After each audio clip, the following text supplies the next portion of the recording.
Chapter 11, Zoey. I wasn't sure what came over me. One minute I can't stand him, and the next I can't live without him. When he placed me in his arms and carried me up the stairs, I lay my head on his cold, hard, muscular chest. I was burning up. Having a temperature that's high all the time, which stayed with me constantly night and day, his body became a relief from that everlasting warmth. The doctors said that they didn't know why I lived this long. No one can keep a temperature like that forever. The heat from your body is mesmerizing, Sebastian said.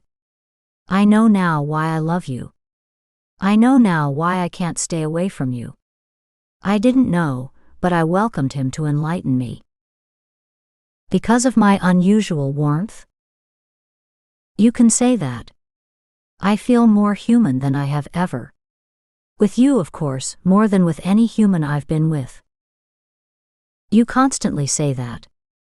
You talk about being human as if it's something foreign to you. But it is. I'm not what you call human. At least not anymore. I narrowed my eyes, and his expression changed as if he misspoke or had a slip of the tongue. I sat up away from him, pulling myself from his body as I glanced at him, confused by his bewildering words. Had it finally dawned on me what I was hearing? I had heard him say this before, but never paid attention, and thought he was trying to scare me the way a child is afraid after reading Hansel and Gretel.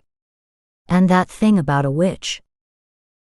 Sebastian didn't just mention witches and werewolves, he threw in vampires. They were the most hideous and loathsome of tales, where vampires can creep in your bedroom at night and drain your blood, and you will become one of them. Of course, there are no such things as vampires, my mind said to me. I slanted my head and raised an eyebrow and cut a glance at him.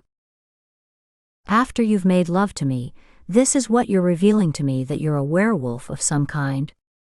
I questioned.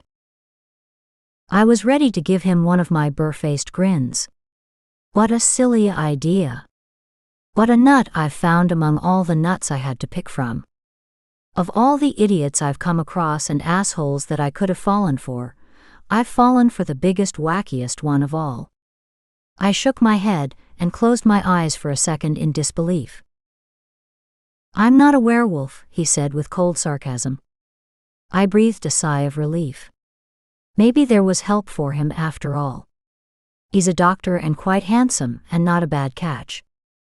I could do worse. I lay back into his arms, feeling a sense of profound relief. I'm a vampire. His voice rang with a distant sadness.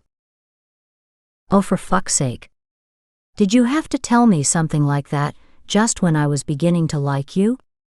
I could accept it if you said you were a werewolf, and you could have been taunted as a child, where you were unusually hairy.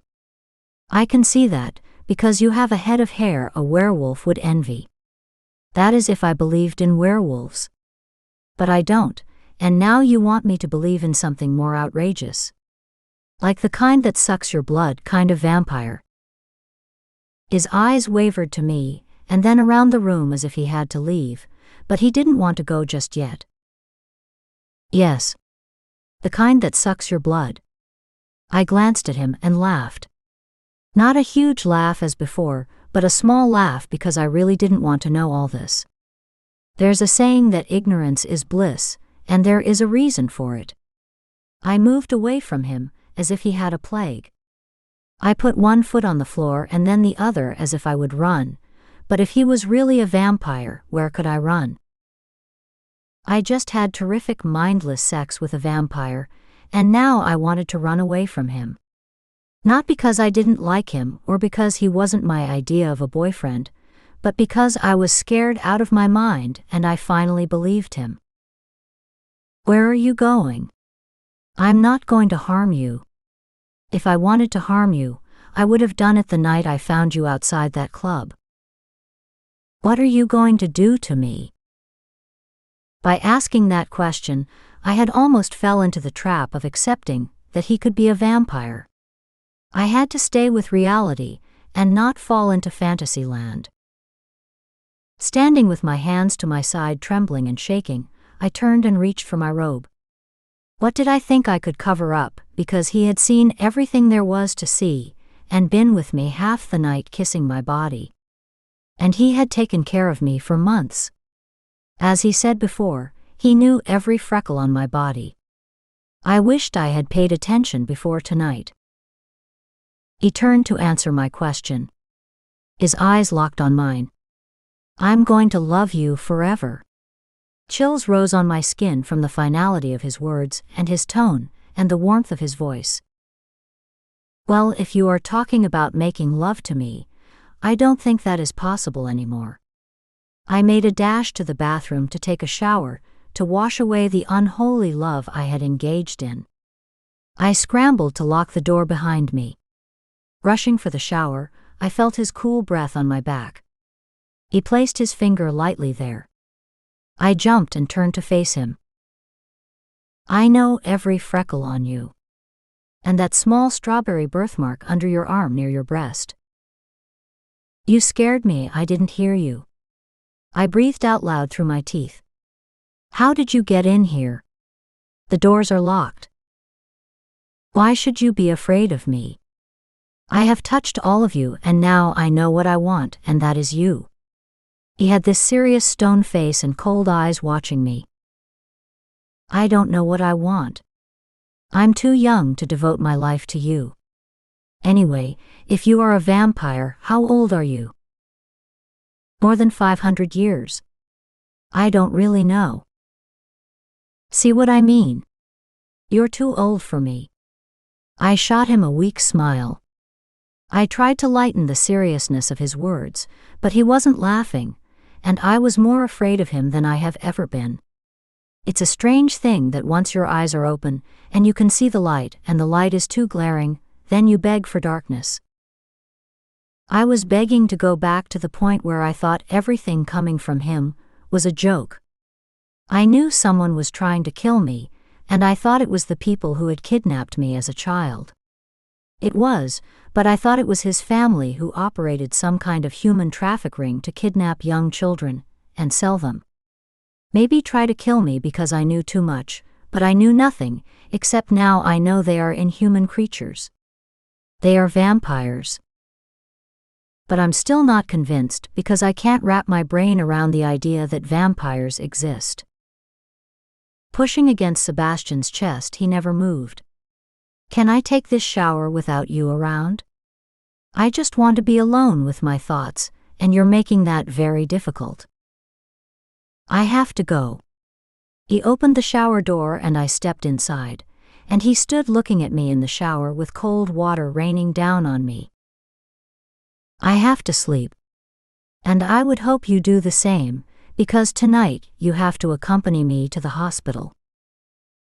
What if I don't want to go? I would have to insist.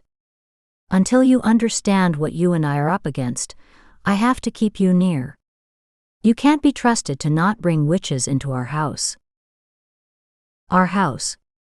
What the fuck are you talking about? I yelled. She is your friend, not mine. If she is a witch. And they don't exist either, I said, pouting. And he closed the door to the bathroom. As soon as the door shut, I rushed out of the shower and into my room and locked my door.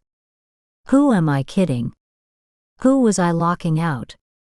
But if he is who he said, then I would know for sure.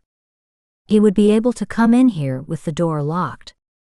At that moment, the logic set in. He had come in on me in the bathroom, and that door was locked. Preparing to sleep, I dropped my towel and scurried under the covers. It was dark in here, but the sun was rising. My body clock will be totally confused. Turning back and forth in the bed, I said, "There is no such thing as vampires." I said that over and over. There are no such things as a vampire. Don't be so sure of that. I shook when I heard his voice and pulled the covers over my head. I could feel Sebastian standing over me. Can't you leave me alone? I shouted at him. Only when you admit that I am who I am. You are Sebastian, my lover and my tormentor. Now get out and leave me alone. I'm going to bed now, and don't disturb me until the sun is down, he said. And he disappeared. Maybe being in a coma had affected my mind more than I imagined. Chapter 12. Zoey. I slept through the day, and woke when the sun set and the entire house was dark when I opened my eyes. Stumbling around to find the lights, I flicked on the light switch. Sebastian said, "Don't disturb him until the sun had gone down." The sun was down. I threw on some clothes, a pair of tight jeans I found in my closet. Obviously he had clothing for him, but not me. What did he expect me to do, walk around naked all day? Or was that his way of keeping me in? I opened the door to his room. Looking around, there was nothing I hadn't seen before. He wasn't there. I crept to the large closet, afraid to turn the lights on. My hand came across a switch and I flicked it, and nothing happened. He had removed all the bulbs from the light fixtures. "Did you find what you're looking for?" I heard a deep, serious voice behind me. I jumped and swiveled around on my heels. There he stood close behind me, looking more handsome if that were possible. He wore a black turtleneck sweater, something from the 70s, and a pair of jeans I had overlooked. "Kept those as your time as a hippie in Berkeley?" I asked with a smirk, slanting my head to the side, waiting for an answer that would come. He looked down at me and said, "As a matter of fact, I did." He looked me over. "I will be ready to leave as soon as you're dressed." "I'm already dressed." "What's wrong with my jeans and sweatshirt?" "They're too tight." "What do you expect when you bring me here, and I didn't have a chance to pick up something? I got this shirt from my father. Threw it into my purse. I see you weren't preparing for me. I just didn't expect you to wake up so soon. This place was supposed to be the last place that my family would have thought to look. But you must have done something to bring Samantha here." "Me? She's your girlfriend." "She's not my girlfriend, and I wish you wouldn't entertain that idea. Now, if you would be so good as to change into something else." "I have nothing else." I put my hands on my hips. "Now you are telling me how to dress. I listened to my father, and you're not my father, Mr. 500-year-old vampire and Mr. 70s. Times have changed, and I was born in the new millennium. You can't dictate to a woman how she should dress, and why do you think my jeans are too tight?" I said, turning around and watching as Sebastian's eyes shot to my ass. The sparkle in his eyes was obvious. "Because the young men who work with me will be paying more attention to your assets than to their work. I don't want you leading them on. It's bad for men to work around a woman that takes their attention from what is important." "Well, I guess that leaves you out, Mr. Freeze." I taunted him with my snarky remarks because I didn't like being told what I should and should not do. He had years to live without anyone controlling him. Because he's running from his family proves he doesn't want anyone to dictate to him what he should and should not do. I should at least have that same respect. And I craved the same amount of freedom he was trying to take from me. He had passed the word around that we were married. That alone made men think I was off the table. And here it is when I'm finally becoming confident that men are attracted to me. "Make sure you change into the blue uniforms we have for our nurses. You'll find them in a locker." I had planned on doing just that. I rolled my eyes and smacked my lips in defiance. "Anything else, Lord Protector, I should be aware of?" "You are my wife, and you should conduct yourself as my wife." "And what does that mean?" Another reason why I should get the hell away from him. "Don't accept any dates from these humans. They know I'm at the hospital all night, and for some reason they may try to date you. You don't have much confidence in your staff. Or me." "No. I don't have much confidence in humans. Especially the men. They function with their hearts, and you know the rest. What are you, too cold, or not human enough to understand? I watched at his face and realized that I had hurt him. I didn't know he had feelings to hurt. But apparently, he does, especially since I was the recipient of that heart in more ways than I cared to admit. I didn't want to acknowledge that Sebastian was a vampire. He had been so warm in bed when we made love, but he was creating this rebellion within me and my feelings where I didn't want to surrender and admit that he was indeed a vampire. I didn't think I could handle the idea. He didn't behave like I had read about. But everything else fell in line with the traditional vampire legend. No mirrors. Cold to the touch. A creature of the night. He wasn't a creature, but a marvelous-looking man. Maybe that's why I can't be certain of what he says he is. I'll wait for you downstairs. And before I could blink, he was gone. As I stepped down the stairs, I could see the car through the panoramic glass which surrounded the home. He waited for me in the car in the cold, snowy night. The snow falling made it bright and cheery, as if I was a child waiting for the snow in rush hour to create snow angels. As a child, I had been happy when I forgot that I was never to go home. But I did go home, and somehow I missed the family I thought I had, and can no longer remember. It was that feeling inside me that longed for that snow, and that family Sebastian belonged to. Why can't I remember my relationship with Sebastian? I get these shattered pictures sometimes where he's holding me and singing to me. I would look up at him and smile, and he would tickle me, and I would laugh. But there wasn't much to be cheerful about anymore. Now that family I lived with is trying to kill me for some reason. If only I could remember why. My feelings were conflicted about Sebastian and the family who raised me until I turned into a teen. I thought my mind was confusing me, and now I didn't know what was real from fantasy. I felt none of the unhappiness with Sebastian's family. I felt returning to my mother and father was the worst thing that could happen to me. Was it him I didn't want to leave, which made returning to Seattle so painful? Every few minutes I would glance at Sebastian, and he would look back at me, but the silence between us drifted over and between both of us. Neither one of us wanted to admit that we were wrong, and therefore that heavy silence would remain there until we arrived at the hospital. The Land Rover came to a stop at the emergency ward. I glanced around. You're working in the emergency ward on a Saturday night. That's just great. I had an idea of Seattle's emergency ward, but later discovered that it wasn't like that. But worse. Sitting looking out, I hoped he would forget about me, but he came around to open the door.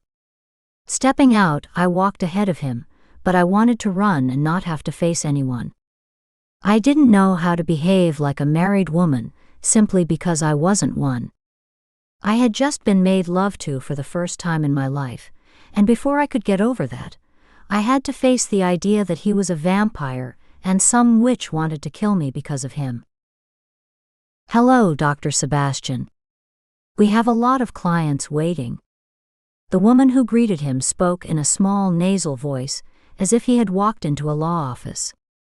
These weren't clients, I wanted to say, they are patients, and if you can't tell the difference then you shouldn't work here. But these were just thoughts. I was probably reacting to the way she looked at Sebastian. All doe eyes looking at him as if he's a god. He's a fucking bloodsucker, I wanted to say. Give him half the chance and he'll drain you of all your blood. Why else was he claiming to be a doctor? The blood. I had an aha moment. He was hanging around blood like a drunk hangs around a liquor store. Sebastian grabbed my hand and stopped me from walking. This is my wife. Can you find her something to wear, and have her wash up because I'm going to need her in the emergency ward? Of course, doctor, I know it's difficult when we have so many wolf attacks lately, and we can't get a nurse to drive here. We three started walking to the ward, and the receptionist continued talking. Our town is so small. Our population is mainly made up of the elderly, so when you came here and agreed to man our small clinic, we were grateful. I looked at Sebastian. I bet she was. They probably didn't check his credentials. Sebastian walked ahead of me and disappeared into the swinging doors. The receptionist walked around the corner, with me following her. You're lucky to be married to a doctor, and he's so handsome. What does it feel like? She asked, as she showed me the area where I would change into the hospital's uniform. I never really thought about it, but it's difficult being his wife. She glanced at me, not able to comprehend how that could be difficult. The night work is killing, I said as a joke for me as well as to satisfy her. Sorry, but I didn't introduce myself, Mrs. Sebastian, the receptionist said. Call me Zoe. Mrs. Sebastian is so formal. And call me Anne. We'll probably be seeing a lot of each other, since I work the night shift. Are you married? I asked her. No. But I live with my boyfriend, he's such an animal, she whispered and gave me a full-tooth smile. If you know what I mean. It helps in these cold months. She left me wondering what she meant by animal. I had heard my friend, my now deceased friend Terry, talk about men being animals, and she was kind enough to elaborate on how they seemed to be animals when it came to sex. I knew Sebastian wasn't the kind of animal Terry had endless nights discussing. He had been very considerate of me, although I felt as if he was holding back when we had sex. I hung up my clothes and walked outside in a blue cotton pant set. Following Anne's instruction, before I could enter the ward, I washed up, and when I finally headed for the ward, I pushed the doors open. I saw Sebastian working from one patient to the next. I jumped in there, and he directed me on how to take a pulse and temperature. I learned quickly, and soon I could tell who was in need of intensive care and who wasn't. How could he stand all that blood, if he was a vampire? That proves it, he's a doctor and not a vampire. It was a non-stop job for Sebastian, and I didn't know how he did it. When I looked up, it was 6 a.m., and we needed to get home. Sebastian. It's time for us to leave. He had one patient left that he was placing bandages on. I can't leave until my replacement gets here. The sun is rising in an hour, and it may take that long to get home if the roads are unpassable. You can't push it that close. I couldn't believe I had accepted the shit about him being a vampire. Just listen to me, you stubborn man. I had bought into what I had just thought was crazy, insane, and stupid. To believe there was such a thing as vampires, maybe I had something unwired in my brain from that knock on the head. Look around, Sebastian. It's empty in here. Go. I'll stay here. It appears all the action is at night. I'll get someone to take me home. I don't want to leave you alone. I'm not alone. Anne and the people who clean up are here with me. I'm worried about you. Samantha is still waiting somewhere. I can handle her. She's just a woman like me. How I wished that were so, Zoe. We were standing in front of Anne's desk, and although she was busy talking to someone, her eyes were on me and Sebastian. I thought that I should give her something to talk about, so I gave Sebastian a warm kiss. See you in the morning, darling, I said. When I pulled away from his wonderful embrace, it didn't feel like a staged kiss. It had the emotion and warmth of two people who loved each other, and were hot for each other, and were enjoying the best sex of their lives. Which we had just hours ago until it turned cold by the mention of witches, werewolves, and vampires. Sebastian walked out reluctantly, holding on to the tips of my fingers, and then letting go. As he ambled out with a worried look on his face, he constantly looked back at me, and then he disappeared out of sight.